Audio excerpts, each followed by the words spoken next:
Vous avez entendu, Jésus nous pose une drôle de question aujourd'hui. Que faites-vous d'extraordinaire? Ça, c'est une très mauvaise question parce que, de fait, grosso modo, nous ne faisons rien d'extraordinaire. Moine ou pas moine, ni hier ni aujourd'hui. Il y en a même en ce moment qui regardent la télé. Rien d'extraordinaire. Qu'est-ce que Jésus attend donc de nous aujourd'hui? Il n'y a pas de doute qu'il nous provoque, mais pourquoi?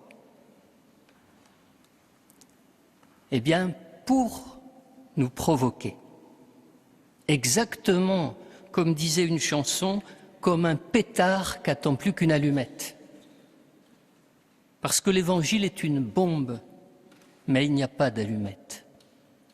Alors à force de tourner autour, de remuer, de s'agiter, de fouetter sa parole, eh bien, les homélies en font de la mousse à raser. Mais quelle est cette allumette que Jésus attend? Cette allumette, c'est moi. Cette allumette, c'est toi, c'est vous. Chacun de nous, à savoir une personne, mais une personne inflammable, une personne sensible, hypersensible. Et si nous étions vraiment sensibles, eh bien l'Évangile serait détonnant. Or, nous sommes anesthésiés.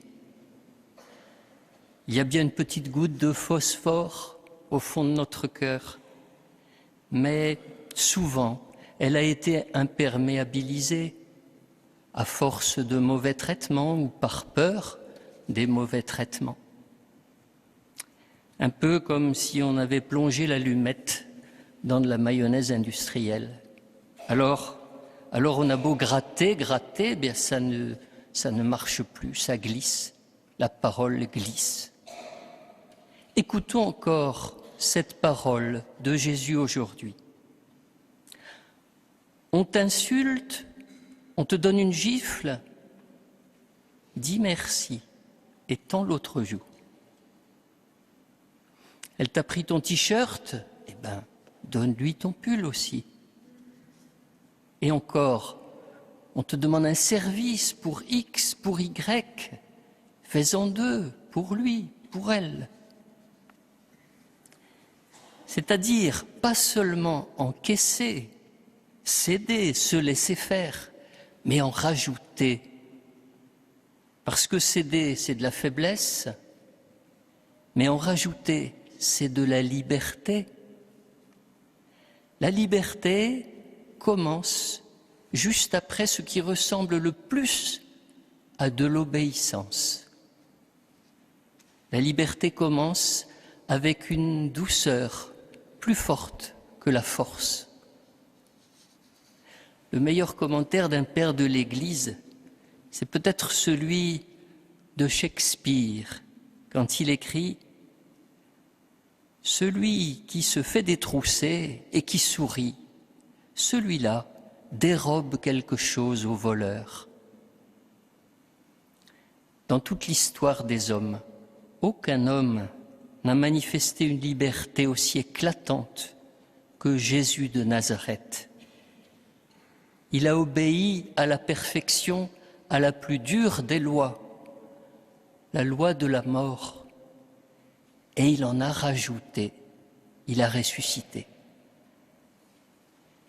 Plus librement qu'aucun autre, il a provoqué les tenants de la loi, les plus tatillons, ceux qu'on appelait les pharisiens, et puis aussi les détracteurs de la loi, ces impies que nous sommes. Rappelez-vous la semaine dernière, comme il parlait d'un simple regard de désir, qui était déjà un adultère, disait-il. Ou bien aujourd'hui, aimez vos ennemis, priez pour eux. Jésus ne laisse personne tranquille, il nous dérange. Ce qui nous dérange sans doute le plus, c'est que l'amour ne soit pas réciproque, ni dans nos vies, ni dans l'absolu. Non, Dieu ne sera jamais réciproque. Vous aurez beau lui faire tous les mauvais coups, toutes les misères du monde, eh bien vous allez être surpris. Il est libre, lui, parfaitement libre. Il ne vous rendra pas coup sur coup, coup pour coup.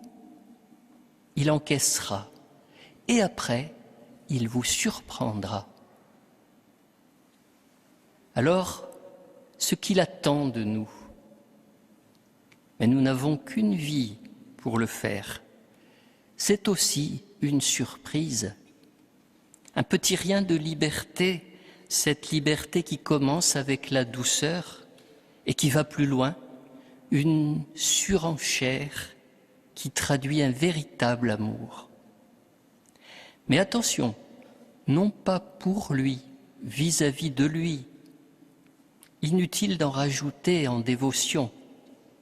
Et pas non plus pour ceux qui vous caressent dans le sens du poil, nos amis, nos proches, mais avec les autres, ceux qui vous hérissent, ceux qui vous rabotent, qui vous grattent, et ça vous démange. Chacun a les siens.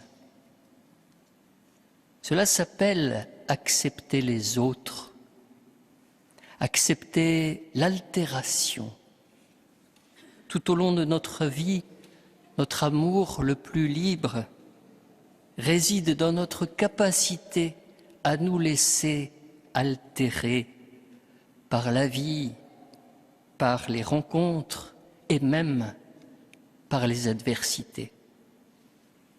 Frères et sœurs, si nous vivions un peu plus de cet amour-là, un amour qui consent à se laisser altérer, si on s'y mettait vraiment, ça ferait sans doute l'air de rien, de multiples détonations, et l'air de rien, ce serait extraordinaire.